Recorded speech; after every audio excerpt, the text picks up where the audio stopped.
Hello, everyone. It is that Weems guy here for another episode. And joining at the outset is frequent guest to the show, Mr. Eric Gelhaus. We may have someone else join us later on, uh, but we're just starting off as just Eric and I. How you doing, Eric? Spectacularly, you, sir. I guess I'll make it. I guess I will make it. A little bit of a downer this week. Well, not a little bit of a downer, a lot of a downer. Um, when I got off of FTO back in 1999. New guy. There was an officer with our agency that had probably been there about a year at that point. So, like a year ahead of me, maybe a little bit more, named David, who really helped me get my feet under me. You know, he wasn't my official FTO, he was slick sleeve just like I was. But he really helped me get my feet under me.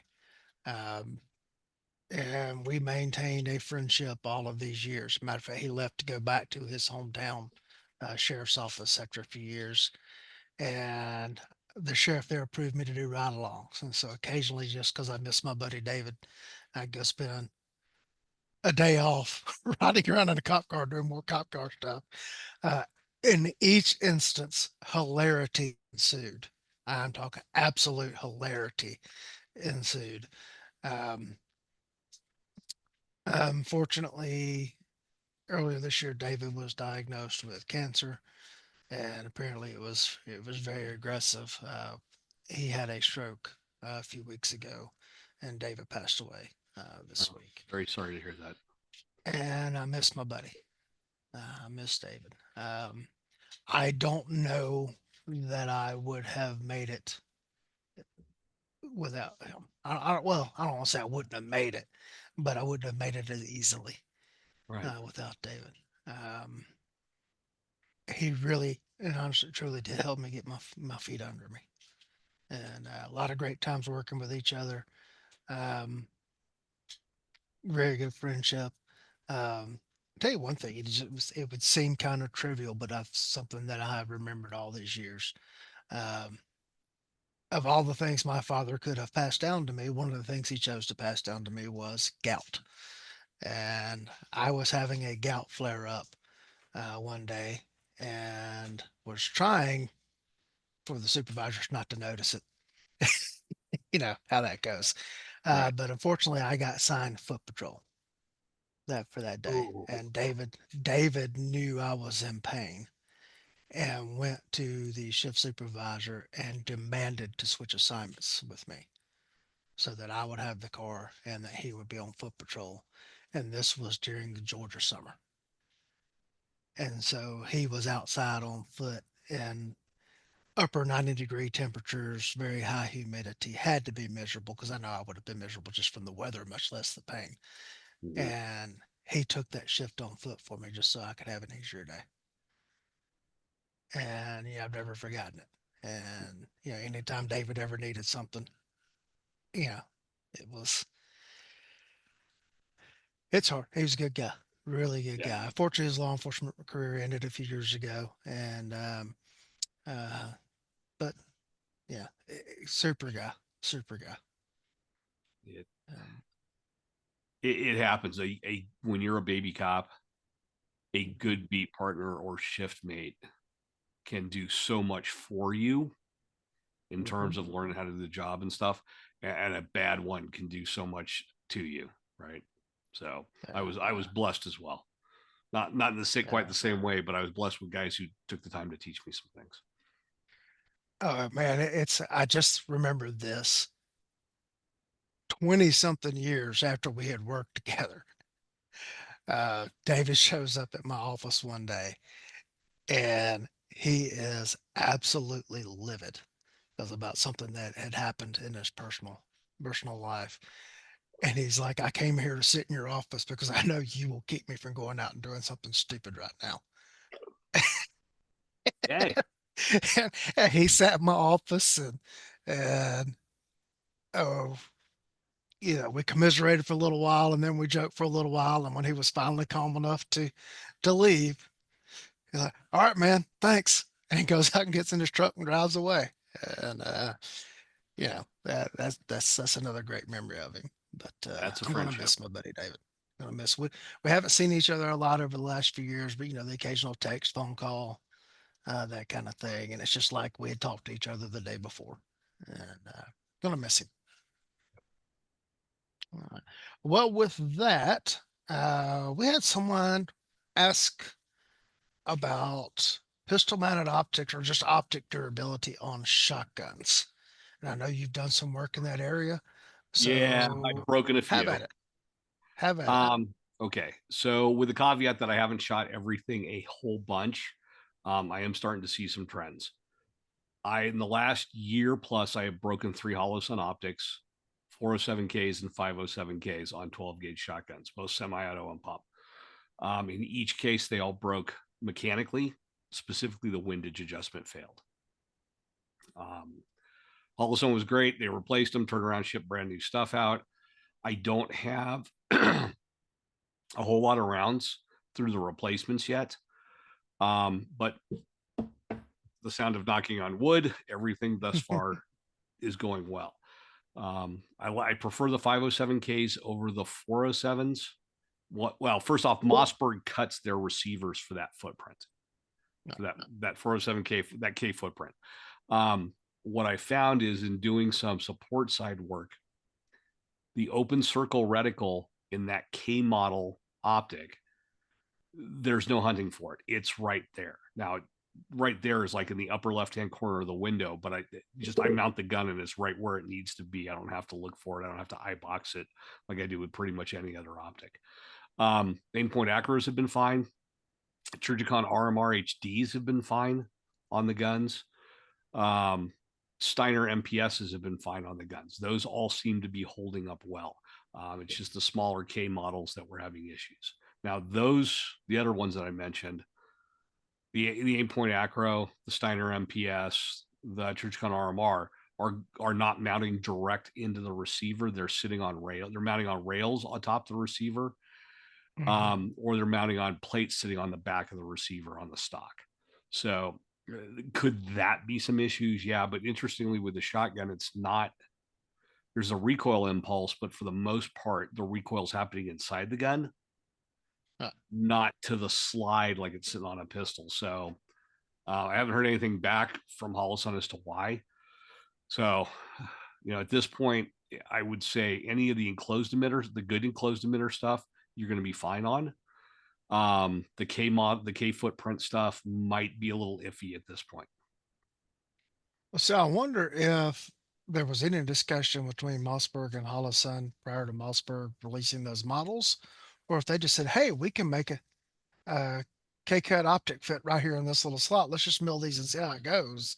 And Holosun didn't build if they had built the optic to withstand a shotgun. So it's a different recoil impulse than the pistols, right? The recoil impulse on the pistol slide's pretty good. The G load there, it's a whole lot easier with a 9 than it is with a 40, right? I'm not. I don't have the engineer background to be able to tell you why they're failing. I do find it interesting that they all failed mechanically and they all failed with windage. Now, not all the same direction, but they all failed mechanically with windage. Good question. I can't tell you. So anyway, going back to it, I would say Acro Steiner, you'll be good. Trijicon RMR HD, you'll be good. Those are ones I can say for sure. I've got a Trijicon RCR HD. They're enclosed emitter optic. I'm going to put Mm-hmm. onto a mount here probably this week. I'll have time to do it and be able to start shooting it and see. Okay.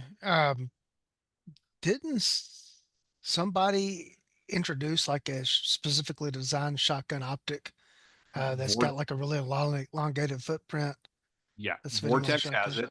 I've Okay. been waiting to get it. Apparently, American Cop is not high up on everybody's, shipping list right now. Um, I do want to get my hands on that Vortex enclosed emitter. The idea behind that is that base is long enough with the slots front and back that it will sit Hmm. on anybody's footprint, right? Whatever the Okay. footprint on the receiver is, that will be able to go into because you're not bolting it down through specific holes. You're bolting it All through a right. slot into the holes. All right. Have you used the chisel machine stuff? Yes, yes, I like them. Okay. All right. Um, they so there's a bunch of machining done to it. There's a bunch of different screws and everything like that, right? So the cost is up there. However, the adjustability, the ability to dial that in very specifically for you for how you mount the gun, is probably akin to what you see folks doing for some of the shotgun sports. And I don't mean like 3-gun shotgun. I mean like some of the trap and clay shooters, the way Yeah. they're throwing in the cant and everything else, on the gun, left cant, right cant. Like, it gives you ability to adjust it really pretty well. Okay. Now, don't those have like a mount that comes off of the stock for putting an optic on top of Yes. them? Yeah, you can put it up on top of it. They're now making a mount. That A300, I'm sorry, that Trijicon RCR I was talking about is going to go on one of their mounts for an A300 that they've Okay. specifically made that will sit on the back of the receiver, Mhm. um, over and above the stock to let you put an mount an optic back there. Okay. Uh, that stock is you have to order for a specific footprint, or are they using adapter plates? They've got a plate that sits in there that can be bolted on and off for the different footprints. Okay. All right. The And only shotgun they're that I go ahead. I was I'm just going sorry. to say they're heavily affiliated with the folks at Kickies. So Okay. those chisel machining stocks come with the Kickies pad, and they also have a pad that goes on the cheek riser. Okay. The only shotgun that I have that has an optic on it is I have a first generation Beretta 1301 that has a crom on it, and I have an aim point. I think it's an H1 Okay. that sits in the crom mount. And I haven't had any issues, but I also haven't put a lot of rounds through that gun at all. I just picked up, courtesy of Steve Fisher, a Aimpoint Acro S1. That's the one that goes on the vent rib barrels. Okay. So I've got an 1180 left-handed 1187 that's going to be a work in progress, and that's specifically for that gun. Okay. That would be interesting. Um, I have not put very many rounds through that 1301 at all. I got to say, even though it's a good gun, I'm still an 870 guy, and so I grab it, and I don't have anything mounted on one of those yet. I'm not opposed to the 870s. I mean, that's what I grew up on work wise. Hmm. But I've been hopeful that with the resurrection of Remington, that their QAQC would return to what it once was. Hmm. But I haven't seen that happening yet. So, not that Okay. I've seen bad stuff. I just haven't seen enough to convince me that they're back to where they Yeah. once were. As a lifelong left-hander, I'm super happy with what Mossberg's doing and the fact that I don't have to change fire control groups on the gun, which I do have to mess around with the safeties on the Berettas. I get that. Um, I have not had to. Excuse me. I'm responding to a text from Hearne. Who? Um, yeah, that Hearne guy. Who? Actually, he's trying to come in on his phone, so we'll see. Oh, Um, look, it's John. John yeah. H. How about Isom. that? iPhone 2. I guess he'll make it in eventually. Yeah, or not. All right. So we may have a third guest join us because John was not who I talked about might make it. Yep. Yeah. So I is guess this everybody where will have we is to. this where we invite Beulah to come in and talk about how the fact that we just clown each other unmercilessly, but it means we actually like each other and all enjoy working with each other, except for Ern. Yeah. Let's see. Now John is sending something in the text. So Eric, you talk about something intelligent while I go to my email and send John the link. How about that? Okay. Intelligent. Let's see. Last weekend was Justin Dial's Moment of Truth pistol class, aka $1 million shot. Justin does not do a bunch of classes. I understand his theory behind it, right? Um, while I have not taken Chuck Pressburg's no fail pistol, talking to folks who have, there's a lot of commonality between his stuff and Justin's. There's just a difference in lived experiences behind some of the material. Um, Towards the end of day 2 in Justin's class, we did what Justin calls the berserker box drill. It is essentially 2 box drills linked by some support hand manipulations of what turned out to be a faux hawk, aka a fake tomahawk. Um, One of the gentlemen in the class, guy who runs pistol-training.com, released the video of his run, and there were spots on the error net, specifically on Instagram, that melted down and lost their minds over it. In part because the poster didn't put out the context behind it. They just saw the drill, right? So the drill was draw strong hand only, shoot the box drill, which is a pair to the body, single headshot, single headshot. The scoring areas, the targets were the black of a B8 or a 3x3 square on the head. So these were what Justin calls high confirmation shots. We were having some fun with it towards the end of the class. I don't know why I keep flipping to John. I think it's because we're talking about Hearne coming in. And he's actually in this on two different devices right now. Yeah, So we just left on one.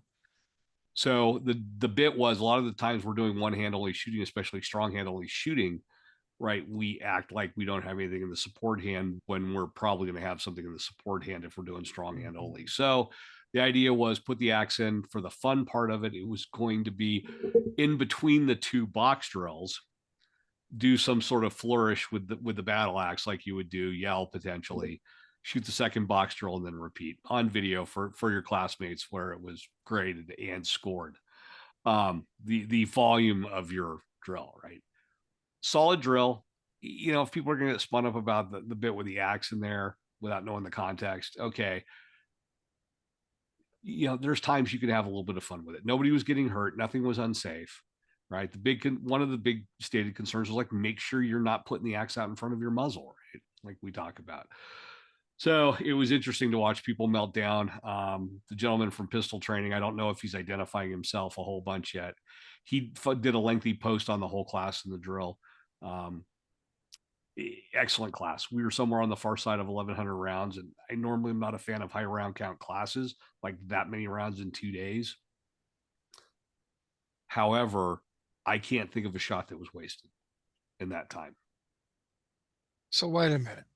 If you're telling me that people on the internet, without all the information, made hard and fast opinions and then shared them. Oh yes, yes, and it was interesting because it was a lot of LE guys that have jumped into the competition space who were then opining on this, and I don't think they have any idea what Justin's background is, right, or the nature of the class. They just went off of a very short video segment. So if I ever see a copy of my drill, I'm going to share it. That's impossible because I just don't think people would do such a thing, especially on something as vetted as the internet is. Yes. Well, hi, John. I read somewhere, didn't Abraham Lincoln say you can believe everything you read on the internet? Yes, he did. Yeah. Hey, everybody. John Hearne's here finally. I mean, I left my wife in the house with 3 kids after having just gotten back from 4 hours of road trip to see Santa Claus. So yeah, probably need payback at some point. You live that far away from the North Pole. Excellent. And it's not even Thanksgiving weekend yet. Dude, it was 2 hours to Memphis, 2 hours back. We were in downtown Memphis, and that place is entirely different. That's all I can say. Got it.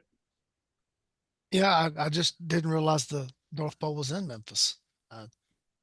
Well, no, but Bass Pro is, and we're cheap, and Bass Pro has free Santa picks if you make an appointment. So, got it. All and right. They also have Dyer's Burgers, which if you have never had, you're cheating yourself. They have Dyer's Burgers at the Bass Pro, or you went to Dyer's Burgers? We went to Dyer's Burgers in downtown Memphis. For those that don't know, Dyer's deep fries their burgers in the same grease they've had since 1912. So it's cultural and historical and culinary delight. Yeah.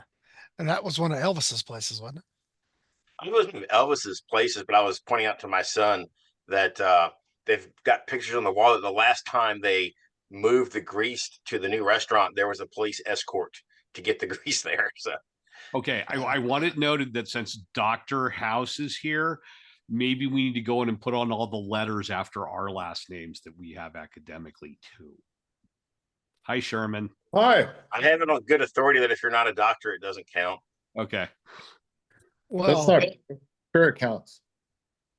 well, Sherman has a minor in bowling, as we learned last week. So there's that. It's true. And if you haven't gathered, Sherman House just joined us. Hi, everybody. It's like the Island of Misfit Toys episode. There's the title. Yeah. I think This Duke is what Krieger happened. I think Duke Go ahead. Krieger has that one copyrighted.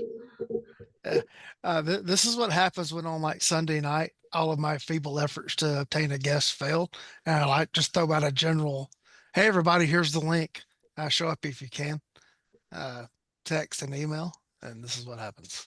You know what's crazy about the Island of Misfit Toys is literally like a half a mile down the street from me here is where Burl Ives lived. Nice. There you go. No, I think we're the only people that in our peer group that know who that is or why that's related to the Island of Misfit Toys.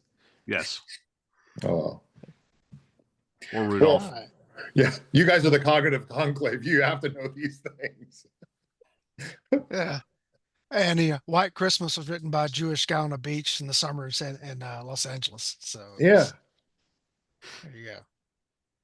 All right. Sherman, we were just before you came on, we were talking about optics on shotguns. Do you have any insight into that? Well, it's funny you said that because I have two shotguns now, a Mossberg 590 and a 940 that have the cut on them for Holosun. And I was just thinking the other day, like, since I'm not on social media anymore, I don't know what people are putting on shotguns these days. So, but you know, I remember reading Eric's article recently, and it said that basically like all of the optics have broken at one point or another. So, And when you listen to this episode tomorrow, you'll get to hear Eric's answer to the question. yeah, I mean, I don't know, like, you know, I'm growing up in a time where, you know, you had a bead on a shotgun. I didn't think it was really a necessary thing. And I think I've only shot a couple shotguns that actually had optics on them. So I'm kind of agnostic on it, really. I think a bead works fine. One time I was at a class and my bead came off and like flew off into the weeds somewhere and I couldn't find it. So I took some white Teflon tape that I had in my truck and I just like wrapped like 3 or 4 wraps around the barrel because I remember reading I don't remember, it might have been the book Dispatches from Vietnam that like the point men in Vietnam would do that like on their shotguns so that they could see where the, you know, basically like the bore was at night. They'd tie That like goes a back. white. That's Charles Askin things from Unrepentant Sinner. Yep. Goes all the way back then. Okay, so maybe it was then. Yeah. But the white Teflon tape thing actually worked okay. It was a Gomez shotgun class, matter of fact. Oh, there you're dating yourself. Yeah. Well, you So, heard it here, everyone. Beads 2010. on shotguns fail just as often as optics on shotguns. Yeah. Yeah. Slow clap. It flew right off. Hearne, you got any insight? I'm waiting to see. I have it on good authorities that Acro seem to be holding up a little bit better. So I've got an Acro on my 870. I took it to the range to 0 and I really wasn't happy with what I was getting. I got to figure out another way to shoot the thing because apparently full power true ball slugs off of a bench is a little suboptimal. So I'm going to go back and take another crack at that. But I can see, you know, especially if we're trying to make it into a 72 caliber carbine, where it would be very useful if that's the kind of environment you have to work in. How do you have it mounted? The Van Comp mount, I had my local gunsmith drill and tap the Van Comp mount for the Acro onto the 870. Though this point does not co-witness with the sights I had on there. I was hoping it would drop down low enough to do that, but tis not to be. The witness is vastly overrated. Yeah. I think I'd rather have like a quick release lever, you know, with the way that they sit, like if you can get a low one and if it, you know, poops out on you, then you can just swap it out and go back to irons. Hey, Eric, You mentioned you had mechanical failure with the specific optics. Were you still able to Mhm. use like the window on the optic, and was that Yeah. Oh yeah. There was no adequate? problem using the glass. I could go to the bead. In fact, the first one that failed, it held up for the 2 classes I taught with it that weekend, Hmm. 2 4-hour blocks. Went then to do a demo. We were going to shoot some protective eyewear and came up, put the dot on the nose piece of the glasses, pressed the trigger, and at 10 yards completely missed it. Right. So ran like, okay, let's try this one again. And then realized that the dot was all the way off. Hmm. So when I shot it the third time and hit the glass, I just put the bead on it. Right. Okay. I was just wondering if, like, put whatever you were shooting at in the optic window, if that was Yeah. getting you close enough for buckshot. Yeah. That'll get Okay. you close enough to do it. Mhm. All right. Anything else on the Berserker drill, Eric, before we move on to the next topic? No, other than that, Justin's class is exceptionally solid. It does take some work to get into one of his classes, but if you can do it, it's worth it. Oh, is the Yeah. Berserker drill the one with the tomahawk? Yes. Simon needs to choke up on the tomahawk. You can tell he's never killed anything with a hatchet before. Yeah. Yes. Well, yeah. Well, Sherman, before you joined us, I was in shock that people saw a short video clip on the internet, and without having any actual knowledge or the context behind it, Shot it that they apart. formed, uh, opinions that Yeah. they were just ready to defend, and that they had no problems expressing this. I didn't Yeah. know that happened on the internet. No. Well, people get all kinds of crazy ideas about the lack of utility of a short hatchet for general purpose use outside of the Uncle Buck context. There you go. All Yeah. right. Forrest Multiplier asked in the show group, what are your favorite and least favorite trends in self-defense, training guns, etc. for the last few years? So let's go around with least favorite. It's going to be easier than favorite. So Sherman, what is your least favorite? Least favorite guns in general? Or least favorite trends and self-defense firearms and training that you're seeing in the last couple of years? I think that like the move to, like try and reinvent Glock 26 into something that's 10 shot, but like extremely narrow. And people lose the form factor that the narrower you make the gun, the more it hurts to shoot and the harder it is to have really good trigger control because the gun twists in your grip for like every single shot. And it's really hard to have a stable grip, even if you've got like really big hands. I'd rather have like that thing that Eric's been doing with that 3.6 2.0 M&P 2.0. I think is far more usable for most people than a Shield or a Glock 43X or something like that. Just because it's a wide body gun in banned states, it still holds a respectable number of rounds versus its size, but it's just eminently more shootable. So the whole like micronization thing is better. I just don't think that that's a true thing. And I'm like a guy who is also a J-frame fan, but I mean, I know like my usable window with J-frames, like Hearne and I have talked about before about like having a gun that's a save yourself gun versus a gun that's a solve other people's problems guns. And I'm pretty good. The furthest shot I've ever made on record with a J-frame is 143 yards, but I'd rather not do that again. Because it's really, really hard. I don't know if I could do it a second time in a row. Hearn, Do I have to limit it to one? what's that?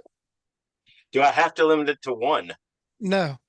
All right. We'll give you one of mine, and that way I don't steal Eric's in case we repeat. So, Okay. kind of a trend along what Sharon was saying is for years I ranted about people carrying guns that were too big for them. Like I want all the bullets, so I'm going to carry this, double stack gun when it doesn't fit my hands. And now we have this bizarre juxtaposition where everybody and his brother wants to carry a 365, even if they're like 6'4" and have extra large size hands as far as that stuff goes. And mea culpa here. Lee and I have been exchanging texts. I'm tracking down grips that are actually designed to fit man-sized hands. I don't have huge hands, like I generally split between a large and an extra large glove, but I'm kind of settled into the 365 platform right now, and I'm having to, like, get custom grips, measuring circumference, measuring trigger reach, trying to figure out all that stuff. So, gun, I get that sometimes you need a 365. Like if I can't carry a gun, that's not a bad one, right? But most of the people can generally carry a bigger gun. Now, with that said, I can see for certain, like especially uh, people with very small hands, whether that's females or just males with really small hands, 365 Fuse might be a pretty good duty gun as far as that stuff goes. But Yeah. not stopping to think about how the gun fits your hand is a pretty big pet peeve. Mhm. All right, Eric. Let's see. Least favorite trading trends. Um, there's a time and a place for the timer, but there seems to be an effort to slave everything to the timer. And if it's not on the timer and you're not shooting stuff at GM times, which, correct me if I'm wrong, but isn't GM like the top 5% of the shooters in the country, right? In that discipline, then there's something wrong, right? So my only thing would be that we need to look at stuff other than the timer on occasion. I'm not saying don't use it, right? Because there's definitely a time and a place for it, but it doesn't need to be the sole metric for everything. And it's very hard to time judgment and decision making. Hmm. One example I saw, this goes to an article that Bulky did for American Cop not long ago, was the failure drill and how the failure drill came to be. And about the week that I published that, I saw guys posting videos of themselves shooting sub 1 second failure drills, like 0.98, 0.99. That assessment, that is the bad guy behind my front sights, is not there when you're shooting the drill like that. Not when you look at the times it takes to get the stuff out. So maybe that's not the place to be trying to break speed records. Yeah, I was going to get into that article and some of the responses later on, so we'll probably come back to that Yeah, we'll come back to that. after we get through one of these other topics, because we need to expand on that one some. Unquestionably, my least favorite trend in self-defense firearms over the last couple of years is putting compensators on 9mm pistols. All it does is make the gun louder and blows gas in your face. And to anyone who says, but your mentor Tom Givens is now carrying a Smith & Wesson carry comp. Yeah, he took the compensated porter barrel out and put a regular barrel in it. And so it's Oh, good. I know where I can buy one. It's not Yeah. compensated anymore because his testings is all it does is make the gun louder. I know somebody's going to say, no, no, no, no. It shaves 0.007236 off of my splits. And so I got to have it. Well, okay. All right. If you just got to have it, that's fine. Uh, I don't see the need for it. And it just aggravates me that, you know, and it kind of ties into the micronization thing that Sherman and John talked about is, all right, we're seeing these guns go smaller. Well, then now, oh, there's more muzzle flip to them, so we need to compensate them so that the muzzle doesn't flip as much. So let's just carry a freaking bigger gun. Yeah. It's almost like the Glock 19 was meant to be a pretty standard universal service pistol or something. Yeah, as much as Yeah. it pains me to say anything nice about Glock, right? The Glock, if I was told tomorrow you could only have one handgun, it would probably be a G19 versus an M&P compact, right? Um, I have tried to get away from the Glock 19 numerous times, not because there's anything wrong with the Glock 19, but I'm just like, can I get, a little bit? I chase the performance thing sometimes too. Can I get a little better with this gun versus that one? And I always end up back in the Glock 19. And I probably should take heed of the sunken cost fallacy right now and diversify or get away myself away from the 365 platform. But I'm not gonna, just because I want to have head-to-head matches with Hearne in his 365. That's the only reason I'm still here with that. All right, Sherman, anything else that that would be a least favorite thing. Yeah, I mean, like not in terms of equipment, but kind of following on what Eric was talking about and what you're talking about, Lee, that we touched on a little bit last week was just, people not thinking about things contextually, and the why behind them, and not realizing that like there's an entire body of knowledge that existed before Instagram did or GunTube, and that, if you just literally ask yourself like, why are we doing this, or why am I doing this, or why do I think this is a good idea, you'd realize that it's really actually stupid. Or it falls into the category of what Jeff Cooper called preoccupation with inconsequential increments, which means that like you're doing a whole lot of stuff, something for nothing, like in a, for a negligible gain in time, like you were talking about, with the compensation, for example, is an equipment issue. But like, in terms of just actual contextual stuff, people confusing a skill for a tactic, is just pervasive. And I don't know, like when I was in my, mid 20s and early 30s, like thinking about this stuff, I thought about a lot of those things too, not in the same kind of way, because it was, so self-contained. There was no, like large scale internet and gun tube stuff like there is now. But it was like mostly academic and for, discussion in the squad room kind of thing, or amongst your coworkers that were gun savvy. But now, you can turn on any YouTube and type whatever you want in the search query and end up with a whole bunch of people who essentially have no relevant background to be talking about what they're talking about stuff with an air of authority, and 150,000 or more people liking and pumping those people up, and so yeah, it's a strange thing where, I see these shorts that a lot of, of Chuck and Daryl and stuff, and people, when you look at the comments, they're like, well, who in the heck does this guy think he is? Like Mr. Clean's really mad today, like stuff like that. And I just think like, boy, you guys have no idea. Like what, it's just more of the same. It's the stuff that we've always railed about, and then when you go to the gun shop or to the range, the things that you hear, like you could literally spend all of your time there doing nothing, and instead just like correcting people, not on semantics, but also on technique and poor practices and everything else, but you'd never get anything done. So, I've gotten to the point now where I wear electronic hearing protection, but I actually turn it off when I go to the range now. Like I turn the speakers off, because when I hear people start talking, I'm like, like don't even. And now, I even put my hoodie up, like when I go there. So even if I get shell casings that hit me like down the back of my jacket, and go into my shirt, I just keep on trucking. I don't even go like, hey, can you move over, a hair so that doesn't happen. I just keep on trucking, so I don't talk to anybody. Did Sherman look very Obi-Wan Kenobi there with the hood up? Right, like a Jedi Master with the cloak on? Now that's a name I haven't heard in a very long time. This is 2 weeks in a row that I have talked to Sherman and got an Obi-Wan Oh, wow. reference, Sorry. because I there was apologize. one in a text message from him last week. Yeah. So I tell people that I'm in the Obi-Wan phase of my life right now, Eric. Like I've been, well, anyway, that's a whole other story. Yeah. But, yeah.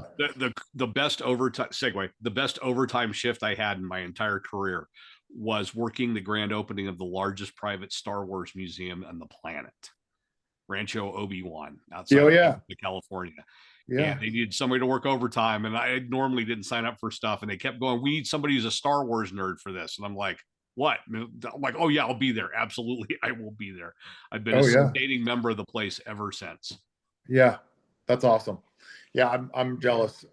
You probably seen, there's that picture I've posted a few times of me in my uniform next to like a life-size Jar Jar Binks. I actually won that. And it was like my biggest possession for the longest time. But, like when I was like in college and then like moving to a new place to go to dental school and then residency and all this kind of stuff, like it's really hard to like tow around an 8-foot tall Jar Jar Binks. So I ended up actually like selling it at one point for a ridiculous amount of money. You know, like Jar Jar Binks did me some good, so I can't be too mad at him. I've got a good picture of me with life-size figurines of the Cantina band from the museum. Oh, that's awesome. In uniform while I was working. So that's so cool. Yeah. Yeah. I mean, I still listen to the Star Wars soundtrack when I'm out walking and hiking on the weekends, just because like when you're feeling low, man, hit that throne room and you know, start marching at 120 steps a minute and you're trucking. This will teach me not to be more diligent about trying to find guests during the week. This. yes. Yeah, he's making Oh, my geekiness look relatively normal, which is saying something. Well, you know, the funny thing is I've never, you know, I've done, I don't know, probably, you know, at least 50 or 60 podcasts at this point in my life. And I've never gotten as much feedback on a podcast as I did this past week from the one that you and I did last Sunday, just kind of off the cuff. Like so many people are like, dude, where have you been? Have you just been like thinking about all this stuff the whole time you've been gone? You know, and I'm like, well, kind of, yeah. Yeah, 1 hour and 52 minutes, and I finally said, "That's we keep going, but we got to stop." Yeah, But, you had to go to bed. This is not Yeah. primary and secondary. No 4-hour episode. Oh God, yeah, yeah. If All I could, right, Those well, get really out in the weeds. I have one of a favorite one that may actually break the internet, but I'm going to let a least favorite one, but I'm going to let Hearne go with his second one. I think this kind of ties it all together. But I think that what we're talking about is an obsession with the second decimal place on the timer. Yep. Right. Mhm. Everything we've talked about is about the second decimal place. If you want to argue about the first decimal place, that would be great. I think if I were emperor of the world, I would demand that shot timers only register times in quarter-second increments. So just to make that an impossible argument to have as far as stuff like that goes. I think it's an excellent example of the preoccupation with the inconsequential increments. And you know, it's like, dude, that does not matter in anything we're worried about doing. Yep. Yeah. Yeah. Well, you know, in the scientific literature period, depending on like what you're talking about, there's a measure, you know, called significant figures. Like you know, this device will measure within this level of accuracy, you know. But like what level of accuracy does that matter? You know, if we're talking about like, you know, aiming you know, like electrons at tumors, like you got to be, you know, kind of dead nuts, otherwise you're destroying tissue that doesn't need to be destroyed. But like with the things that we're talking about, you know, I mean, the quarter second, you know, even a quarter second, sometimes I'm kind of like, when does it, you know, really matter that much? And especially when you're talking about the realistic things like you're talking about, Eric, you know, in terms of assessment, like I know that people can't assess things that quick, you know. I mean, when we know that there's going to be a beep, nobody blinks, you know. But in real life, if the wind's blowing, if it's raining, you know, you're blinking, you can literally have things happen in you know, the time it takes for you to blink and then realize something's happening, you know. So I think it was Spalding. It's silly. I think it was Spalding who talked about, or somebody talked about it happening in a Spalding class, where there had been discussion about draws, and there was a 1.1 second draw and a 1.5 second draw, and somehow they ended up going to airsoft guns. And you know what they found out? They both got shot. The 1.1 Yeah, and 1.5 guy like both shot each other, right? So yeah, he had a drill that he would call high noon, where he would take the fastest straw and the slowest straw in the class, and would like have them square off with the airsoft guns, and they would both shoot each other because the rounds were crossing midair. yeah. Yeah. Eric, do you have anything else in a least favorite column that you would like to address? No, I do actually have something positive to say when we get to the favorite part. But Well, good, I'm good for good. now. If the internet's still working after I do mine here in just a minute. All right. As regular listeners of this show, you know, I like to divide things up into technical skill versus application, and those are not mutually exclusive. But every time someone from the application side of the house talks about processing speed, and you need to shoot within your processing speed. Some jackwagon comes out and starts talking about, oh, you're just accepting mediocrity, or oh, you just saying that because you can't do it, or some other nonsense like that. All right. And twice I've seen it come up with Paul Howe. Paul Howe was Delta, fought our enemies all over the world. And the dude, he married Beckwith's daughter. He ain't scared of nothing. You know, it's this dude has been there, done that for real on the application side of the house. And one thing I was very impressed with the one time I got an opportunity to train with him was how much emphasis he put on what he called discretion, uh, processing, excuse me, discrimination. The process of evaluating your target and making a decision about whether or not it needs to be shot. And then you got to have the skill to do it. Nobody, when they talk about shooting within processing speed or whatever, is saying don't be technically good. That has not been, when anyone credible anyway, putting it out like that. But some jackwagon always wants to come back and go, yeah, off the rails of, well, you just can't do it, or you're accepting me. It's ridiculous, and you fly your idiot flag whenever you do it. All right, I could name names, but I'm not going to. It's very Farnham of you. No, I'm just, not going to. All right. Can So we talk about anything, positive stuff now? sure, Eric, you start us off with something positive. Okay, So I'm you're going to done with just my negatives, and Eric's going all positive, man. Come on. yeah, I know it's like the universe is coming to an end. Okay, so I'm going to go counter to Sherman. I kind of like these stack and a half 4-inch concealment guns. I don't know if they need lights hung off of them. Like which? So would you let me finish? That was a semicolon. Go look at the tattoo. Oh, gotcha.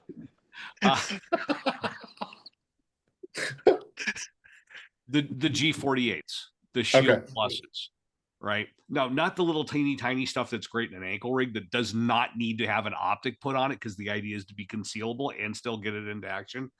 But the mid-size stuff that works as a carry, right? I bounce between a 4-inch Shield with an extended magazine and an MMP compact, right? It's a 4-inch barrel gun. The capacity issues are about 6-round difference. It just depends on the time of year, where I'm going, what I'm dressing for. I like those. I have little teeny tiny hands that, like, they're small. They're somewhere between a small and a medium glove size, right? So having a pistol I can get a good grip on and hold is still concealable and holds a decent amount of rounds and is not a 1911, which is what I carried for years. I like something down in that range. So I think that's a positive thing. I think that's a good trend that has come around. All right, John, something positive. You're muted. Good. You're muted. Sorry. I'm trying to think of something positive I've seen. Let me think. All right. Well, he's thinking, Sherman. Something positive I think is I like to see like more diversity in training, with instead of it just being no offense to Hearne, but like a big honky club and just white dudes, all the time. Like it's nice to be able to go to places and see like more diversity. I think that's cool.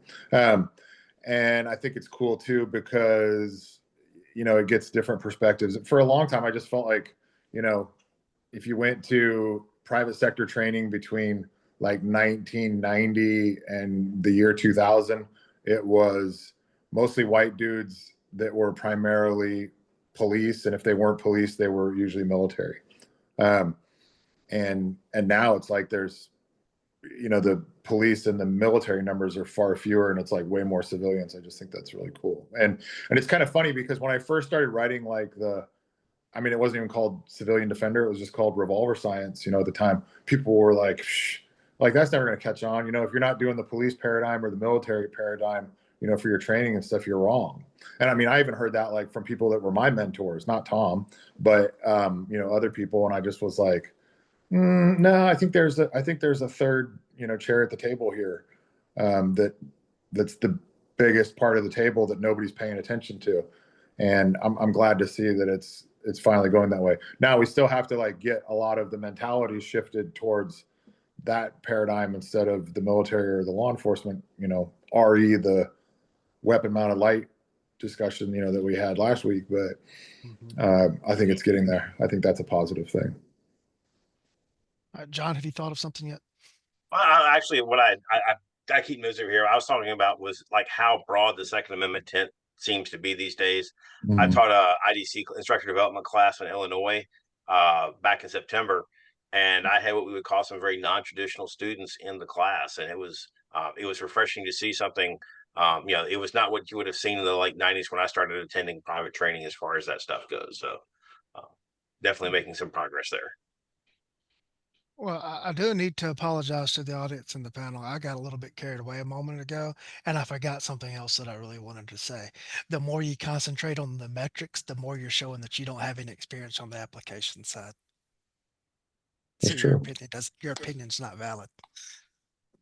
So, as far as positive, I am happy to see that the obsession with carbines and carbine training has started to wane. Not saying there's not a place for it, not saying that you shouldn't, but it's not as prevalent in the firearms training world as it was there for a while. And you're starting to see people realize that shotguns are actually pretty good at stopping bad things from happening again.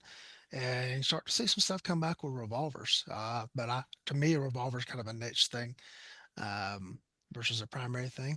But I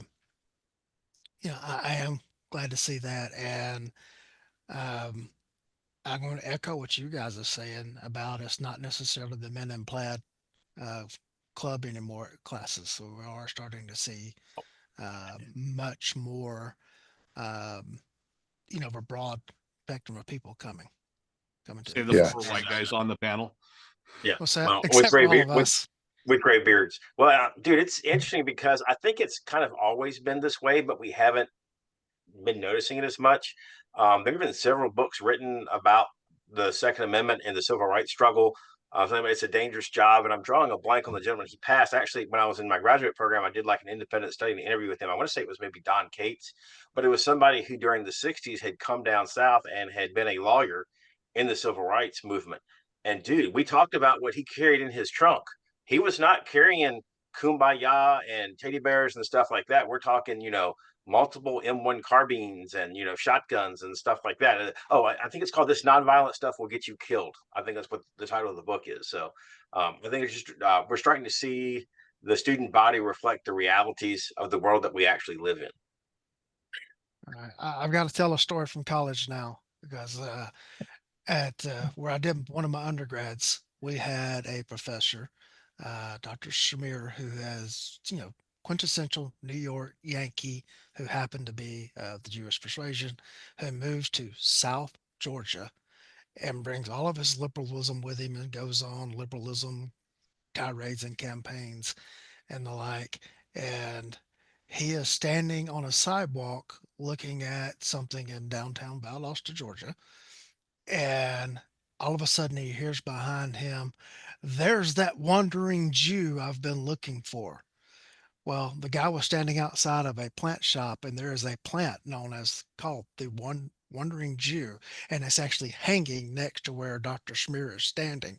And this guy had been looking for a Wandering Jew plant, and is like walking down the sidewalk and sees it and gets very excited.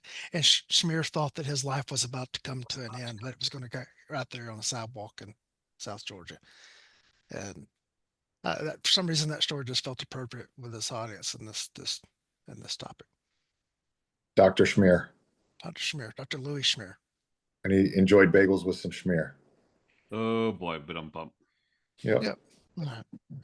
Okay. Lee, Anything I else? have a suggestion for you though. The next time you see some of these comments as far as this stuff like goes, I'm really not a big Yeah. Adam Sandler movie dude. That's not my thing. Yeah. But there's this one incredible scene in the movie Billy Madison. And I don't think we can play Yeah. this for copyright issues. But he gives this completely worthless answer in the middle of this presentation, and the judge says to him the following: "What you've just said is one of the most insanely idiotic things I have ever heard. At no point in your rambling, incoherent response was there anything that could have even been considered a rational thought. Everyone in this room is now dumber for having listened to it. I award you no points, and may God have mercy on your soul. I'll forward you the link. You can just drop that as a comment every time you see it, and we will all thank you." Yeah. Well, there you go. I just don't know. I know of an attorney who wrote an amicus brief on a Supreme Court case that used, I think, that whole quote in it. There's a bankruptcy judge. When I was looking for it, it appeared as a footnote in a bankruptcy decision as well. Yeah. That's awesome. Yeah. One of those guys was, for some reason he quotes Tom Givens or brings up Tom's name and it's like, he has nothing to offer. There's no more relevant than, some asinine statement.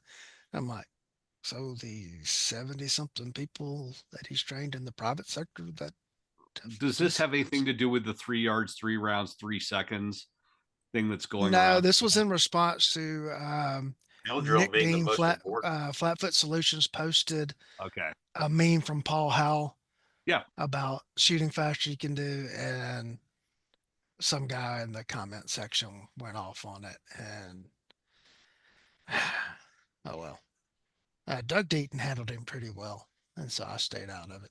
And you guys have far more patience than me. I mean, I really don't miss social media at all. I feel like my life is better for not doing it anymore. But like when I you guys are doing the Lord's work, so keep at it. I am getting better about not commenting and just scrolling right on by. But I like to have the intelligent just say something and move on. Yeah. I write magazine articles in response. Yeah. Yeah. Well, speaking of magazine articles and asinine responses, American Cop published an article by Daryl Bulkey on the failure drill, and that prompted a conversation in a place on the internet that's usually full of more knowing people. And some of the comments by a particular person got kind of off the beaten path, and Eric tried to respond, and he was told that just because he's the editor of the magazine that published the article, that his view wasn't relevant. Eric wants to talk about that. Yeah, Eric, the floor is yours. So history is a wonderful thing, right? I think it was George Santayana who said, like, if we don't learn from it, we're doomed to repeat it, right? I don't know about the repetition part, but you ought to at least know the history of some of this stuff before you engage. I'll be kind, your keyboard. It's not what I wanted to say, but this is a PG rated show. The guys, the gentleman in question, I know who he is, but I'm not going to use his name. I've known him on the internet for a couple decades now. He went into well, that's not the way it was taught, and that's not this, that, and the other thing. Well, I don't know what you were taught, dude, but I know how it was. The drill came to be. I know how Cooper taught it. I have heard from Mudgett and others exactly how LAPD modified it for practical application. I know guys who've done it, and I know how it's supposed to be trained, right? And we tried to point out the differences and where the assessment was done. And he's like, nope, that's not how it is. You fire 2 shots to the body, immediately go shoot the head. And then after some discussion, he told me it needed to be renamed the insurance drill, not the failure drill. And my response was kind of, no, you're not. We're not going down that road. And then I just watched the rest of it deteriorate from there. Sherman, any thoughts? I mean, yeah. Great job, Eric, being an apologist for logic again. Shame on you. I'm getting closer to stopping. Yeah, I get it. It's amazing to me, like you were saying, the people that just if we were going to have, you could reduce it to like any other thing, like a reductio ad absurdum, like let's talk about DNA. Like if you don't know who, Watson and Crick and, Rosalind Franklin are, we can't have this discussion, like period, full stop. If you don't know who Linus Pauling is, we can't have this discussion. So it's like, if you don't know like how we got to the model of DNA that we currently use, that's accepted in science, like anything else that you talk to me about when people say a DNA and mRNA, all this kind of stuff, it's just like it goes in one ear and out the other, because I have I know from what they're telling me that they have no idea what they're talking about. And the same kind of things apply in this particular field of applied science. And the fact that that just gets like missed by so many people outside of our very insular small community is jeez, I don't know. I just don't know how. Oh, I don't know. That's the difference between being a martial artist and an enthusiast, I guess. Yeah. Kind of an example. It was the year before I thought I was going to promote at work, and I took a road trip with a couple of guys that were going to take over my slot as being the lead instructors in the firearms program. And we were headed down to LA for a couple days school. And so on the drive down, it was kind of the info dump time. And I'm like, look, I expect you guys to change stuff. I expect you guys to take the program, make it your own. All I want you to understand is how we got to where we got. Right. So when you make the decisions about we're going to change this, we're going to do that, right, you're not doing it in a vacuum. You at least understand the path we traveled to get to where we were, be it on equipment, training, all these other things, and spent the whole drive down and back giving them an info dump on about 20 years of our use of force program. And that was the thing, was like, and I'm glad that when those guys moved up and took over positions in the program, that they started making changes and changed the program to be what they thought it should be. I just hope that as they made those decisions, right, they considered the stuff that we talked about, like what the history was, right? You may decide that this is more important than that. Okay, but at least if you're basing it not on just we did this one thing and we decided it's important, we looked at the totality of how we got here and made the decision that now this is where we're gonna make a turn. We're gonna take this next off ramp, right? Cool, great. As long as you make it knowing how we ended up where we ended up. Yeah. I just whenever I have some of Tom's presentations, and Tom's released some of his stuff on video, some of the stuff he hasn't, but he has his defining the threat video, and it's the second slide in the deck. It says, "I'm entitled to my opinion." End quote. No, you're not. To have a right to any opinion in a technical field, you must have education, training, and experience in that specialized field, or you're not entitled to an opinion in that specialized field. I have no business commenting on nuclear physics, but somewhere about the point, 30 plus career years of law enforcement, use of force instructor, teaching use of force at the academy, stuff like that, understanding human performance science is like, I think I've probably earned the right to that opinion at this point. And don't get me wrong, the physical feats that some of these guys can pull off are absolutely amazing. And somebody made the comment about, the top 5% of shooters, it's like, no, dude, it's worse than that. I mean, if they were the top 5% of the top 20% of shooters, that would be great. That would put them in the top 1%. But they're not even, if you're a member of USPSA, dude, that's only a small fraction. So I mean, you're talking about, oh wow, you can, we're going to argue about whether you can perform again multiple decimal places to the right there, about the speed, the performance, and stuff like that, and not appreciating or having actually actively practiced, the stopping process. I'm not saying that stuff can't be trained, but to do so, you have to deliberately train yourself. And there's a fundamental difference between knowing you missed a shot or knowing that the gun puked, because those are a fairly narrow, limited um, circumstances you have to identify, as opposed to changes in posture, changes in position, all the other multiplicity of considerations you might have in both in starting and shooting the process. It's more than, hey, was that a Charlie I needed to make up as far as that stuff goes, or my gun didn't, I have an unexpected relay, I have a malfunction, I have to reduce real quick. It's not the same thing. Yeah, it shares some similarities, but not the same thing. I was first introduced to the failure drill in 1999, or early, probably somewhere in February. And I was taught it in the old gun sight way. As you fired the 2 shots to the chest, you then went back to a ready position or guard, determined whether or not the 2 shots worked. And if you needed to fire other shots, then you went up to the head and made the shot. Um, that's the way, I've heard it directly from Larry Mudgett, as has Eric, as has Sean. Um, that's what they were first taught. That's the way Gunsight describes it, and Described it describes it. Yeah, 45 years ago. 45 years ago. Um, and that's been documented in numerous written histories, but also in primary sources. The LAPD guys took away the go back to the guard. This they renamed it the Fayer drill because they couldn't call it the Mozambique.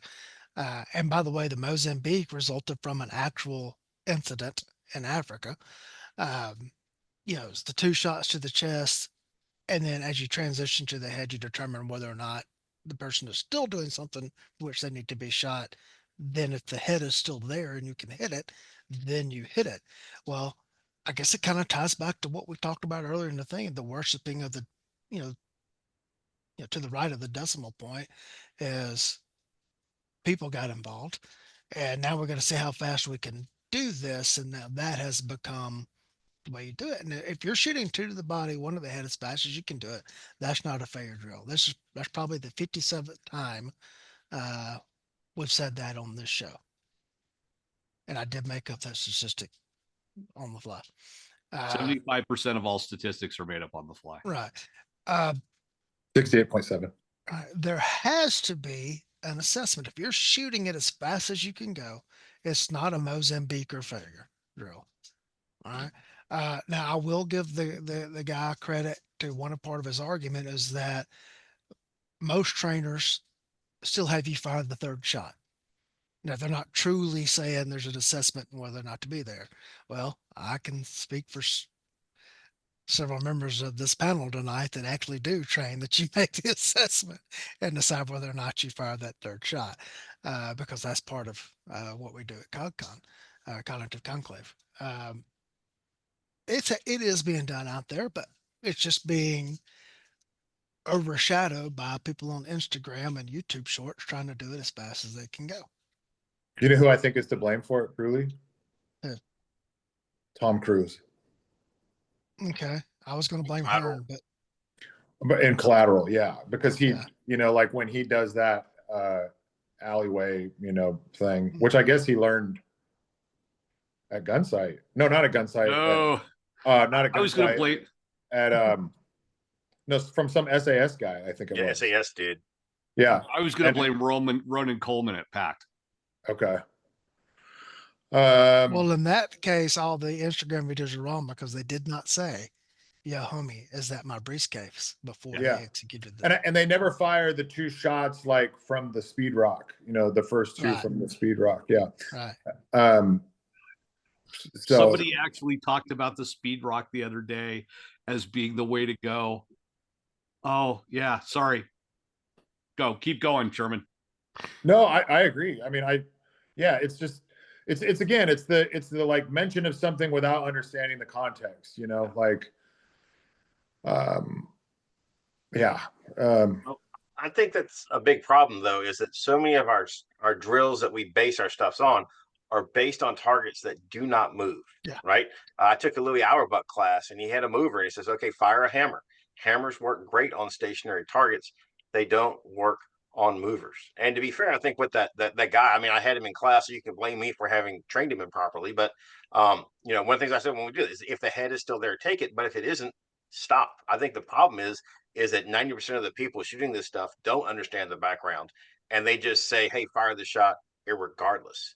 I'm going to have to work in another. I guess this is pop culture references, but from the original Jurassic Park, the chaotician, played by Jeff Goldblum, says something to the fact that your scientists were so preoccupied with whether or not they could, they didn't stop to think if they should.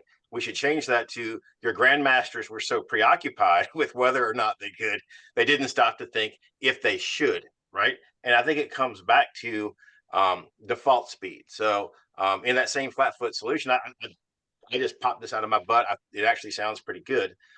but Tom talks about ready positions, and our default ready is low ready. Default means that unless you have a reason to do something else, this is what you do. So what we're trying to do is to calibrate our shooting clock, I guess, for lack of better words. Okay, if you get into a gunfight behind the Best Buy at 2 o'clock in the morning with the only backstop you have to worry about is a dumpster, then you can feel free to bang on the trigger as much as you want. But I don't think that should be our default response. I use the term unscripted shooting in a high consequence environment. If your default response is to run splits that probably start, 30 going up to about 50 or so, there's some terms for that I think that Lee would appreciate if I didn't share as far as that stuff goes, right? But if that's your default response, that's a pretty good response. Now, if you've got somebody 2 yards away and it's a contact distance fight, then that's no longer going to be our default response. But as a default response, it's a pretty good place to start for reasons that we don't necessarily articulate very well. But a lot of it is just the physical, mechanical ability of your mind to stop shooting. We know hard science, it takes longer to stop shooting than it does to start shooting. One of the videos I show when I do my safety briefing is a shooting that takes place out of a hotel room. Officer draws, fires 3 rounds into 3 rounds at the bad guy. 2 rounds hit the bad guy. Great, good work. The problem was the bad guy had not read the script, was not aware that he was supposed to stand there like a B-27 and soak up that third round. So he falls out of the officer's sight picture, and the third officer hits the dude's partner. Right. And I love the radio traffic is we have an officer who's been shot. It was the greatest passive. Yeah, somebody shot that cop over there. No idea who it was, right? As far as that stuff goes. But that's the kind of stuff that happens in the real world. If his default shooting speed, right? And again, it was close. I get that. If his default speed had been slower, there's a greater chance he would have been able to stop. I'm not saying he would have been able to. I'm saying the probability of him being able to stop would have certainly been better. So I think that again, as a default solution, do that unless you have a reason to do otherwise. Because it could very well be that the solution is to fire one very carefully, well placed round, a la Jack Wilson, as far as that stuff goes. But again, I think that having trained yourself to shoot at that speed of decision making is going to allow you to slow down to make that the Jack Wilson headshot a lot sooner than if all you did was burning down the bill drills. Yeah. Yeah. I have personally investigated a shooting in which the shooter fires one shot that immediately disables the bad guy. And as he's falling, he fires three more shots over the guy as he falls because he came out to burn it. Now, had the guy still been standing there like he was a cardboard target, rounds 2 and 3 would have been stacked right up on top of round one. Round four, the shooter was trying to stop and he pulled the gun up and away. And round four probably would not have been a hit. This is a very, very highly skilled shooter. And in my current job, I get a chance to work with people in a computer simulated shooting environment quite a bit. And I constantly see people that when they make an emotional decision, start pressing the trigger and start wailing on it as fast as they can go. The bad guy's on the ground and they're still firing shots where the bad guy was standing. It's not theoretical for me. I see it. Actual experience and application, not just metrics. Another thing I kind of fallen on that thought, Lee, is if you ever use that Coach's Eye app, or you don't even have to use that app, you could just use a phone, and record somebody while they're shooting, kind of in profile. If you see the number of people that like involuntarily, or maybe they're doing it voluntarily, but like close their eyes, like, bang, bang, bang, when they press every shot. Mm-hmm. If you do that when you're shooting, like this, essentially like a fast triple, really, then like it's going to be even worse than that. It could be like you whiff the first one and the next two, and that person's not even in that same zip code anymore when you finally open your eyes. And that's come up on like video review, where frame rates is getting to be a huge issue. Like, what's the frame rate, the refresh rate? Because people talk about in the blink of an eye. Well, that's like 0.3 seconds, and the amount of stuff that can be missed when you blink. So yeah, there's there's a lot of support for that coming in from other angles. Yeah. And then the whole, like, perception when you're in an adrenalized state, your frame rate increases from, 30 frames per second to 120 frames per second, like all of that stuff now becomes a real actual factor, And it pains me to say anything nice about Hearne, but this is a Hearne quote that's going to be a t-shirt. And John said this in a text thread between the three of us. What you did once cold under tense, rapidly evolving circumstances does not tell us how you do on a range drill when no one's trying to kill you. You didn't even have a walkthrough. Yeah. That's a good shirt. I'll buy it. Yep, that's going to be the third one I come out with. Hearne, would you like to respond to that? Well, my t-shirt would be the one talking about the appropriate types of splits. I'm not sure my wife will allow me to make any money off of that, but I think that, Doug Deaton says of all the things I will ever be remembered for, it is going to in fact be that. So might as well get the t-shirt. To Utah, get me too. Yeah. Wait, what is All the right. splits one? You might need to send that in a text message Okay. All right. or the chat. Fair. Some of us have been chastised for using that in class. Oh, okay. Gotcha. Yeah. When John was talking a moment ago, he mentioned ready positions and the default ready position. One of the interesting things we saw at the recent conclave was people having problems finding their dot when working from a ready position because they've never done it from anything better than a holster. Yep. So Hearne, you commented on that, so you take over. I think that it comes back to what's the easiest thing to crank out and give people a false sense of security. It's far easier to pick the dot up out of the holster, right? But in the real world, we know, like cops draw and challenge people all the time. We know that the gun is actually rarely actually fired in private citizen defensive scenarios. It's going to be presented. So if you haven't worked on getting the dot out of low ready or whatever ready position you're going to default to, it's not going to be there. Telling myself here a little bit, I did a like a beta test of a pretty cool class where we're working with neuros and making very quick decisions in a CQB simulated environment, that sort of thing, where the information is coming fast. Like I'm talking like Rogers range, quarter second fast. And what I found was that I could make those decisions working the gun from a low ready. I tried it from the high ready, and it was bit of a train wreck, let's say that, trying to keep this nice for Lee as far as that stuff goes. It's like, okay, I obviously own low ready. I don't own high ready as far as running a dot. Now, does that mean it's impossible to get? No, it's like that's got to be something I start to work into my drive practices. I do a bunch of work from the holster and from low ready. But obviously, if I'm going to rely on high ready, when my safest direction is no longer, or when my safest direction is up instead of down, I definitely owe some work there. And I think it comes back to let Lee rant here. People doing blocked training that gets them very quick performance numbers at the end of a 1 or a 2 day class where they think they've gotten all this great return for the money, but which has no long lasting stickiness. There's no consolidation of that memory. Nothing's going to actually be accessible when we were to check those skills in 8 weeks or 6 months. Sherman hasn't had my red dot instructor class, but both of you guys have. And I know Lee, you've hit a bunch of them over time. One of the things that I really try to push in mine is alternating between working from a ready and working from a holster. Because granted, while it's LE centric, even for decent normal human beings, there's a likelihood that gun's going to be in the hand when the shooting starts, not in the holster. Right. And I get it for the folks who are like, but I don't point guns at people as a civilian. Okay. At 2 o'clock in the morning, when there's that loud noise, do you roll out of bed, throw a gun belt on, and then grab a flashlight? Or do you grab a flashlight and a gun while you're in your cactus casuals? If that situation devolves to a point where it's a shooting, defensive shooting, it's going to be coming from a ready position. So you have to work from those. And like Lee had said, one of the things we see is this push for something measurable. The holster's measurable, and people can get it pretty quickly versus where it's likely to be. Sherman, any thoughts?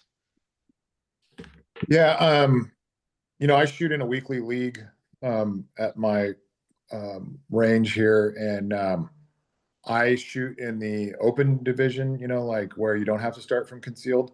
But sometimes I do start from concealed. Sometimes I start with my hand on the gun, and sometimes I start from like a Tom Givens low ready, um, just because I can. And I'm competing against everybody that starts aimed in at the target, you know. And I'm only second place right now. So, um, yeah, I think it's that's the thing. You and I were talking about this some time ago, Lee, about like why I like the SRO. Just because like the field of view is bigger, and I think it's easier to pick up, and I think that it's easier for regular people to hide if they're going to hide a full size optic, just because it's rounded. Yeah. That just reminds me that in any future classes I do, if I do stuff like teaching the dot, I'm going to work Spalding's arc of ready drill. And Yeah, as I like the third eye one that Dave. I don't know if he still teaches it, but it's like the gun's muzzle up underneath your dominant eye. Um, I've shot that one. Well, in his class, I feel like I got like almost got the belt buckle thing, or you said it was like one of the best times ever or something. But yeah, I mean, I thought that was I'd never used that position until I did his class. I thought that was great. Like I thought that worked just as good as the low ready. well, since you brought up Spalding's belt buckles, Mm-hmm. Hearne, how many of Spalding's belt buckles did you win? You're on mute. You're on mute. I have in fact won one Spalding belt buckle in one class. And how many did I win in that class? I think you only walked away with one. You may But have earned two, but you only walked out with one. he mailed me another one the next week. I have two of them. Okay. How many I have do I not have? seen that. Sorry. And I've been to like 3.5 Dave classes. I have none. I also have the first and second place finishes for the 2x2 drill that did not win a buckle. I did it in like 2.01 and 2.02 in a couple of classes. So, I and think I was like a think, 202 in mine or yeah, 203, but it was that record was previously held. I think he said by Steve Fisher, and then I beat it twice. So like Steve had done like a 202. Um, but I just can't help but bring that up every time the mention of Spalding belt buckles come up. Is that John only got one and I got two? great. I feel like dog poop now. Great. Thanks. I'm like, dude, this is. I'm not sure how this helps. I mean, like, how many turbo pins do you have? I'm confused. Refresh my I recollection. Oh, don't. I God.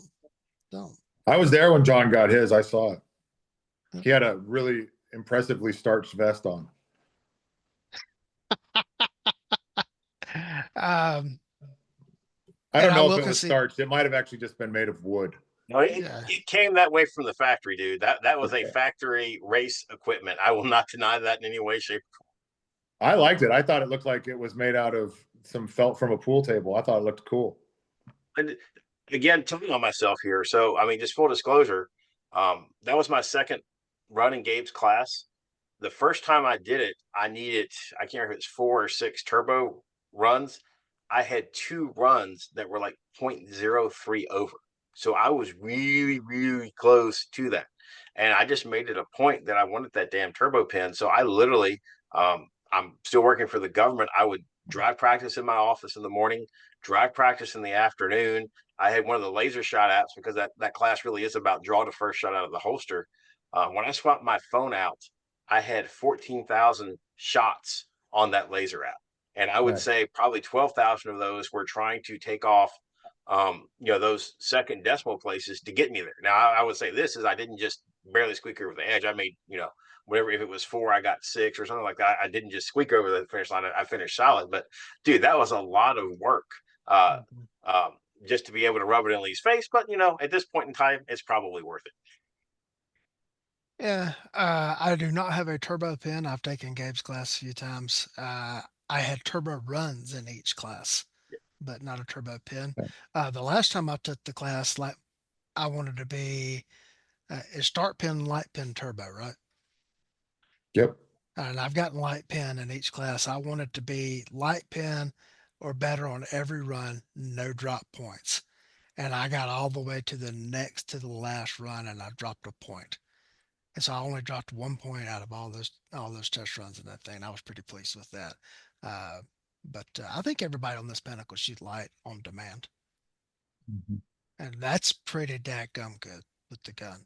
I do think that I saw just before we went on air that Dan Kushner earned a turbo Yep. pin today. You get Good job on him. So good job, Dan. Yeah. Dan, Gabe does not give those away. As somebody who was 2.03 runs over, you have to earn mhm. those things. Yeah. uh, Dan has put in the work. Yes, he He has. has been a very diligent student from about everybody you could possibly take a class from, and does a lot of work. So congratulations, Dan, on earning the turbo. Good job, bud. All right. Anything else y'all would like to talk about tonight? Did we hit everything that was in the thread? I think so. Well, there's one thing we need to bring up because it does kind of tie back in. A running joke between Seth Thompson and I is that the pistol forum crowd, God love you, pistol forum. Uh, No, there is no pistol form. Do not go to that address. He's lying. if you're listening to this show, you're probably okay. But yeah. Uh, but everything there revolves around the striker control device or the gadget. To the point that like I'll pop up in random carbine threads and ask if it's compatible with the striker control device because that there's a fascination there with it. Yeah. No question mark. I'm out. Yeah. And Okay, so so Lee and I talked about this on the pre-show. I got to jump in and yeah, interrupt. yeah. I did a class for an instructor class for two federal law enforcement agencies recently, and had a DoD employee in the class shooting a Glock with a striker control device, right? And actually had a student call a ceasefire on the line because that gun was coming apart. Right. Yep. They'd never seen the gadget before. Yeah. So they watch this guy shooting and see what looks like the slide plate cover coming off the gun, right? And called the ceasefire on the line. Wow. Yeah. Good awareness, Yeah. right? Oh, Poor execution. I've had someone come over. I have a Gen 3 Glock that has a gadget on it. And I've had someone come over to me in a class and go, "Hey, man, your back plate's moving." Well, thank you. It's supposed to. But I Yeah. do appreciate you bringing it to my attention. But where Seth was asking, is, about hipster stuff in the gun world. And more so than that, I do want to touch on the absolute just madness that has popped up recently over uh, Glock doing, discontinuing Gen 5s and all the other stuff and coming out with these V models. And, uh, it's not going to be compatible with the current striker control device, which has that group upset. I saw something online the other day. Someone posted about somebody had finally gotten a V model in the comparison, and some guy was like, "I can't believe they caved. It's Smith and Wesson now on from me." And I want to say, well, you're obviously so young you don't remember the key lock and Smith and Wesson revolvers. Next thing you know, One deal. they're gonna go all Ruger. Oh wait, Yeah, Ruger caved on the magazine capacity issue. yeah. I don't see what the big deal is other than the fact that Glock's not going to have a optic compatible gun for the moment.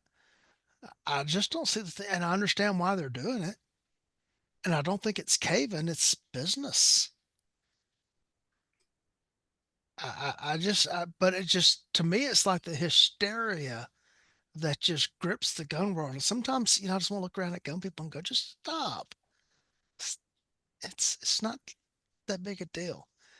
Any comments, Sherman?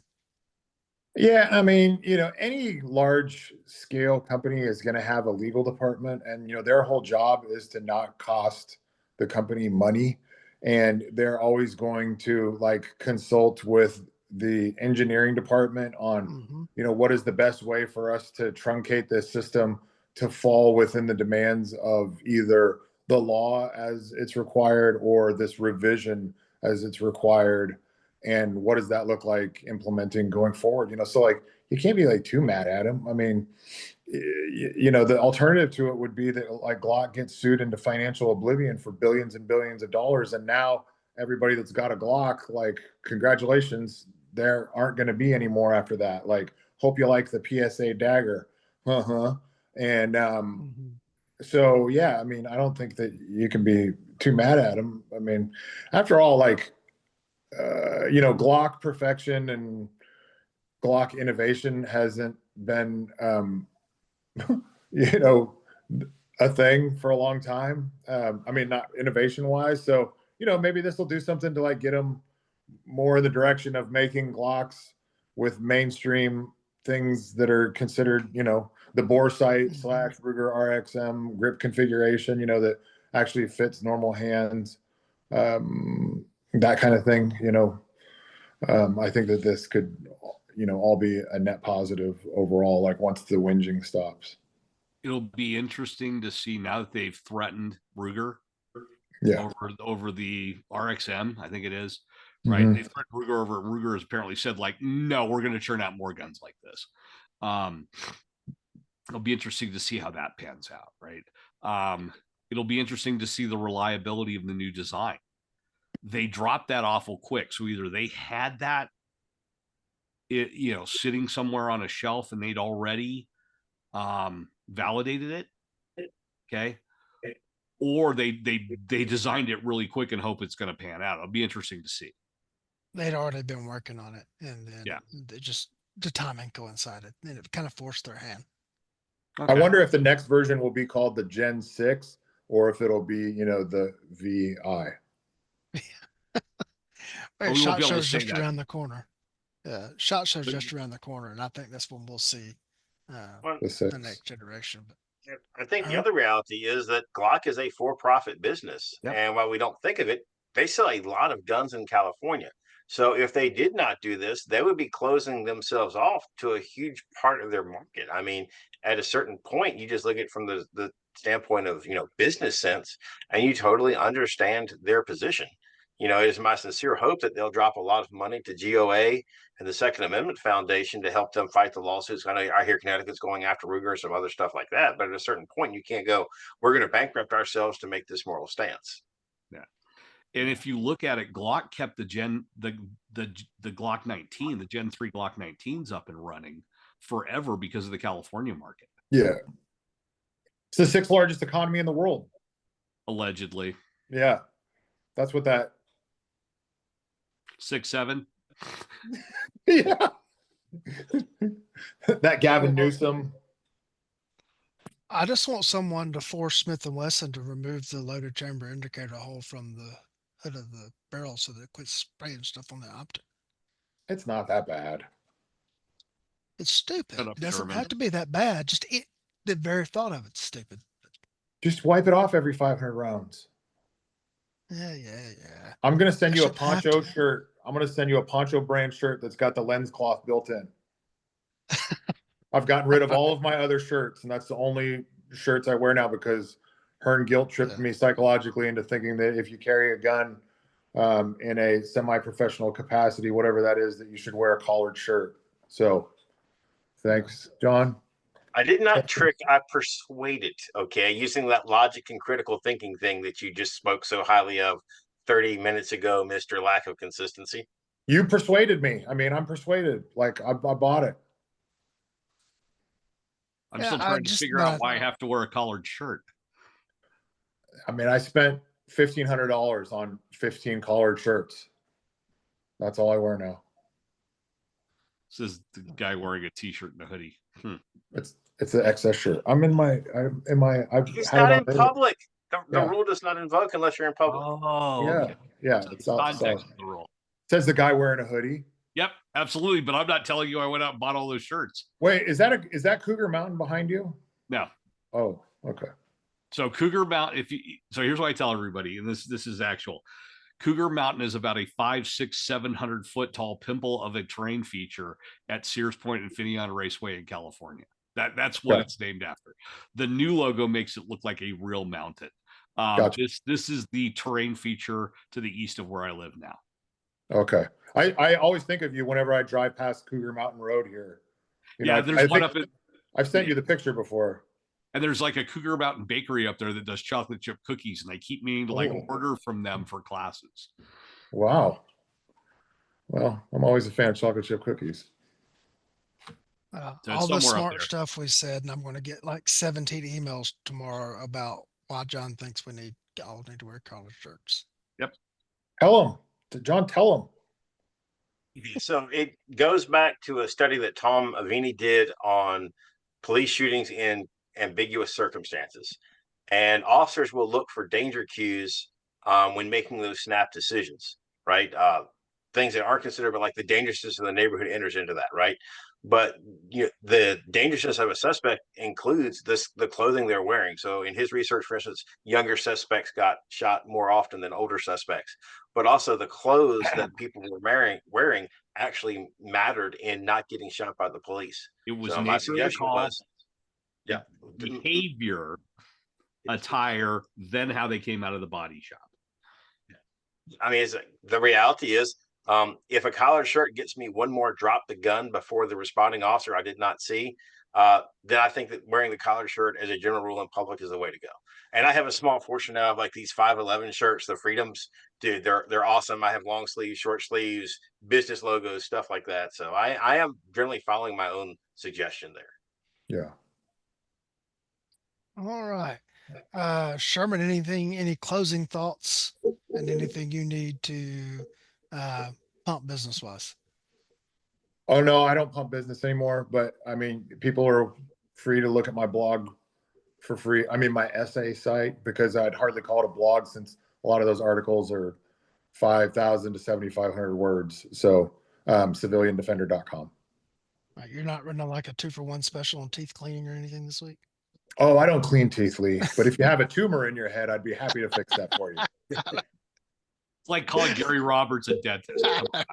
Yeah, you know what the funny thing is Gary and I are the same kind of dentists. You know, we're both hospital dentists. So Gary and I are constantly swapping cases and, oh, look at this thing that happened. Look at this thing that happened. And it's funny, you know, Tom put up that thing the other day about like choosing your carry ammo, you know, like relative to, you know, these loads of effectiveness. And I was like, damn, that's a long list. You know, like I just want to like literally get on Lucky Gunner and order 2 cases of whatever and just call it a day. So I just texted Gary and I said, hey man, what do you carry? And he's like, in 9mm 147 HST, in 45 230 HST. And I said, done. So there we are. Oh God! Offline, I have a great story about bad administrators and the 147 grade HST, but nah, I won't put that out in the open. Yeah, I feel like they all fail at some point or another. They all fail, and I mean, you know, and they all work, and they all work, and they all fail. Yeah, I mean, like it really is crazy as it sounds, and people keep beating this drum, and I don't know why, except I know why. Is, you know, shot placement matters. Like all of the people that ever ended up in the operatory where I was present, they survived that encounter. All of the people that I never saw in the operatory, they did not. And when I was still working in the first responder field, I saw far more of those than I saw the people, you know, actually got transported. So I've got to work both ends of the, you know, chain of custody for people that were victims of kinetic trauma. Victims of lead poisoning. Yeah, exactly. Pro-social violence. Pro-social violence. All right, Hearne. I'm going to throw in a couple thoughts here. Number one, the other pattern that's like driving me crazy, and I think we touched on this and we didn't share it yet, is the return of the 1911 inspired platforms without the TTPs to actually be able to use the gun effectively. I'm going to just cue that one up for Eric to talk about. Let me throw this other thing out. Y'all talked about WMLs for the private citizen. I think they're really stupid on carry guns. As Moss pointed out a long time ago, weapon mounted light on your home defense gun, because you may have to hold somebody at gunpoint with one hand while calling 911. They make a lot of sense on a house gun. Yeah. And my other thought, before we cue off the 2011 for Eric, is I hope Dave watches this and realizes that he has handed off his old men yelling at clouds position in the training world to a very capable crew. I think we're going to make it. I'm not drinking Crown yet when we're doing these things, but you know, I think it has some potential upsides. Mm-hmm. I tried the salted caramel flavored Crown. No. Okay, 1911s, 2011s. I really like the Staccato HD because they did away with the grip safety. It's not that I thought the grip safety was a bad thing because I was actually taught how to use it appropriately. It's all the people who feel the need to tape it down or throw one of those silicone rubber bands around it because they can't figure out how to grip the pistol and run the thumb safety. If you're going to shoot anything that came off of Browning's design, learn to use the thumb safety. And I don't say that jokingly. I was AIing for Wayne Dobbs at TACCON this year in a session, and there was a shooter who was carrying a Staccato in an Enigma, so appendix carry, off safe, never ran the safety. When I talked to them about it, they had no idea they were supposed to. They didn't understand. Like nobody had explained it to them. So they were running off safe, single action. If there's been a benefit, it's that Staccato HDP pistol is what they should have come out with initially. And listening to Buck there talk about it, like I really like that gun. The gun comes off safe when the muzzle comes onto target and the shoot decision has been made, whether it's from the holster or from the ready, right? And there's kind of two schools of thought as to when the safety goes back on. For me, once that muzzle leaves the person I'm shooting at, the gun goes back on safe. And that I try to apply that to carbines and long guns as well. That's the end of my rant on the 1911 2011 platform. Cougar Mountain Solutions, you can find me there, americancop.com. You can find my stuff there. I'll be at Mead Hall the first weekend in December for reactive shotgun on Friday, proactive shotgun with a low light block on Saturday. We're going to shoot till about 8:30 at night Saturday in low light, where Mead Hall has the movers, right? Like I'm really surprised we haven't filled that class up. And then Sunday's going to be practical application handgun, moving in multiple targets, and hopefully the mover survives. February, I'll be February 20th and 21st, or 21st and 22nd. I'll be back down at Dallas Pistol Club for 2 days of practical application pistol. One day it'll be strong hand, weak hand. The other day it'll be multiples and movers are moving. That's kind of it in like the immediate short-term future. All right. I wholeheartedly agree with the thoughts espoused on the 1911, 2011. And of course, Sherman and I talked about that at length in last week's episode. Sorry. No. It's appropriate. I was going to kind of rant on that and the negative portion of the show earlier, but since Eric, you brought such a positive vibe, I let it go. So again, it's people that they're buying something because it's the hip, trendy thing to do, not because it's a good decision. Of course, I'll also say this: there are people walking around with striker fire guns that are the equivalent of 1911 with the safety disengaged. Yeah. So while we look at it and go, "Oh, that hammer's cocked and that safety's not on," well, we just don't see the cocked striker inside of the striker fired pistol. There is one design of striker fired gun out there that's gotten somewhat popular of late, and I got to looking into it and thought it might be something I would want to try until I actually started handling them, and I dry fired one and went, "Oh no, I'm not carrying this," and abandon that. I'll stick with my clunky Glock trigger for now, except for I am looking at an alternative right at the moment because I can't get the pistol that I want to buy because of the V model. But it'll be okay. It's fine. Supposedly, the existing guns are going to stay, at least for the time being, in the law enforcement. Right. I know. And it's not like I'm hurting. Yeah.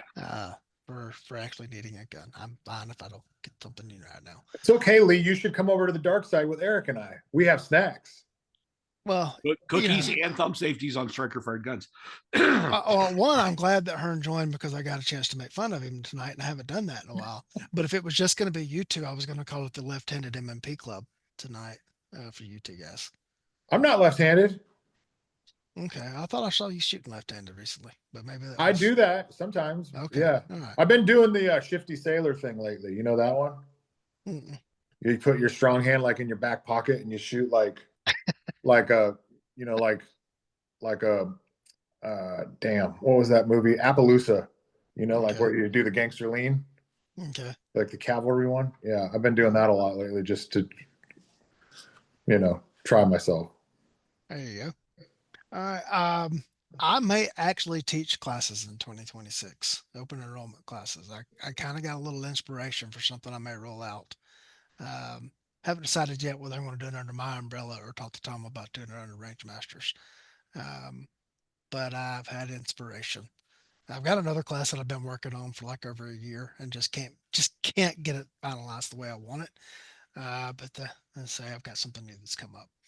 But just keep watching the web pages and I'll post links and I'll when it's time. And with that, thank you for these three guys for jumping on tonight with absolutely no notice whatsoever and giving up their Sunday evening. And to the audience, we know that your most important asset is your time. Thank you for choosing to spend it with us.